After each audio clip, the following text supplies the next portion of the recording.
Okay, so in this segment, I'm going to be talking about simple mid to late game rotations your team can do. Usually around this point in the game, it's roughly 29 minutes into this game, objectives and like what should I do isn't as apparent as other scenarios, especially early on into the game where people mostly fight over Scuttle, Dragon, Herald, Baron, Elder, right? So I'm just gonna go ahead and just like give you an example of like some simple rotations that I actually mentioned during our coaching session, say like a couple days back. So right now we get a pick onto LeBlanc, and then we're able to secure the inhib. And so right now Dragon is not up for another minute, and that's gonna be should be soul point, and then we have Baron coming up. So now we go into Baron, but because our jungler's alive, this is like a risky scenario. We can't fully commit to Baron just because we don't want the 50-50 when we have an obvious advantage. Right now, my team's really strong, but it doesn't mean that the enemy team is super weak. If we misplay, we're still able to die. If I get caught, or if someone important on our team like Mir Swain, for some reason just like dies, then the game becomes really hard at that point. And then the enemy team can just like run over us. So at this point, we already have in mind that we want to turn when their team shows up. And so as soon as that happens, we start turning because we don't want to just like finish Baron. 7k HP, really too hard to just like keep on doing that as the enemy team's like walking in. But if they walk up, you know, get the free kill, why not? Jungler's dead. And then I think their ADC dies as well. Yep, and so like now Baron's just more free. Alright. So now we have Dragon spawning. This is Soul Point, and it's gonna be Infernal Soul. Okay. So now things aren't as obvious, right? It's just like, okay, like what should we do? Like where should we go? Should we all group 5-man mid? Should we go 5 top? Should we go 5 bot? Like what can we do? So let's kind of like break this down a little bit more. So as of right now, we have a few people on our team resetting. Graves, Zeroth resets, which is probably good because we're probably saving on a bunch of gold. Roughly 3 people on almost 2k gold. And so like right now we all just want to simultaneously reset, and no one on the team right now should be looking to push up. No one should be pushing top, no one should be pushing mid, and no one should be pushing bot. Because right now it's too dangerous. We have no vision on their team. And if they're setting up for a pick, just based off like us not being there, then it becomes like really harder and like it slows down tempo. So if Swain were to die, we're very limited on what we can and can't do because we're missing a very valuable person. So normally there you wouldn't want to get caught. And so right now, I ping that I want to get bot T2 and bot inhib. And so the reason why I want to do that is because I know that Wukong has CP. I also know that if we're able to get priority mid through mid inhib and get priority bot through just like regular pushing and just Baron's enhanced minions, then we're able to just like get a good siege at this point and just like get good flanks because of our comp.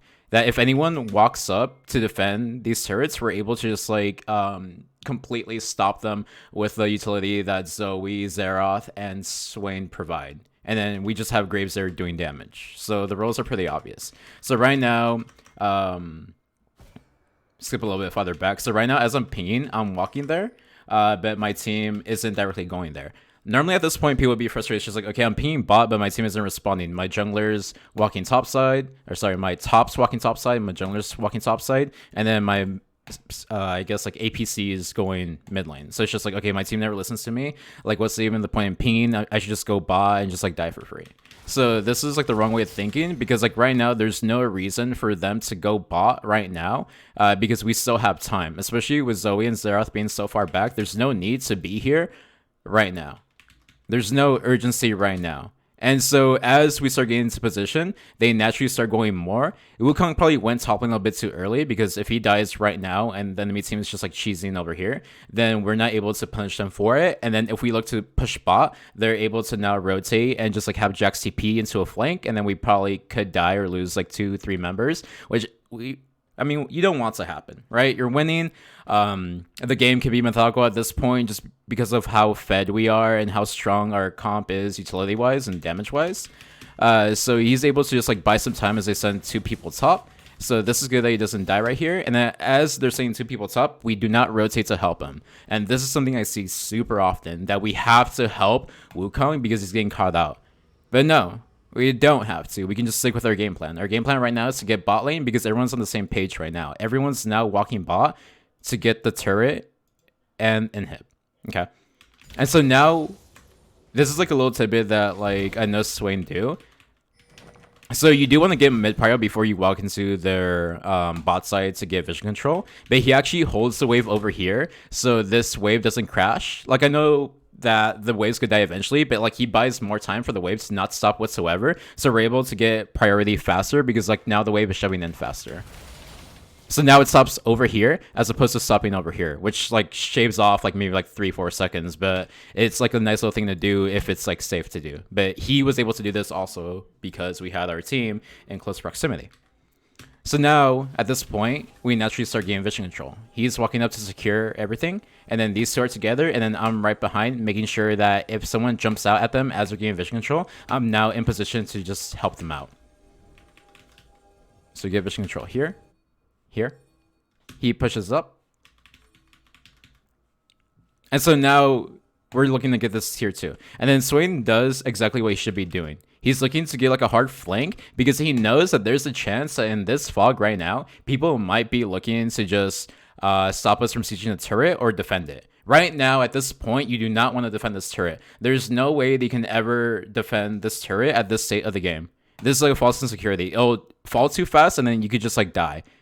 Especially with like Zoe and Graves and Swain just like having like insane items. Like at this point, they're probably doing like 300-400 damage to the turret, right? So even if like no one shows up, the fact that he's like posturing in case someone does is actually like a really big deal.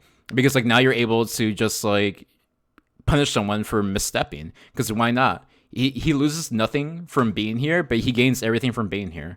Even if the scenario isn't such that someone walks in, right? Because now they can't go past here. Otherwise, he kills him, and then that's a free kill. Especially like in lower elo, it's actually very common for people to step up into the scenario and just walk up and die for free. So you have to be really careful for that. And so now we're able to get the turret. He holds the wave again. Walks up. And then from this point, Wukong dies, but at this point, the utility on our team is so strong that we're able to just like poke them out and just like slowly play the game. Now this side, we actually don't have any hard engage in our team other than Zoe E, Xerath E, or Swain E, right? Like at this point, we can only just like look for picks and we look for missteps. We don't look to hard engage. We look to just play the fight slowly and just like methodically close the game out. We don't have to do anything crazy. We can just look for bubbles and pokes, right? Into Swain, walks up, right? Their team really like can't go in right now because Swain's too strong. At this point, like you can't walk into the Swain, otherwise it's just like free death, right? He's able to tank with Visage, and Graves just gets 3 damage off.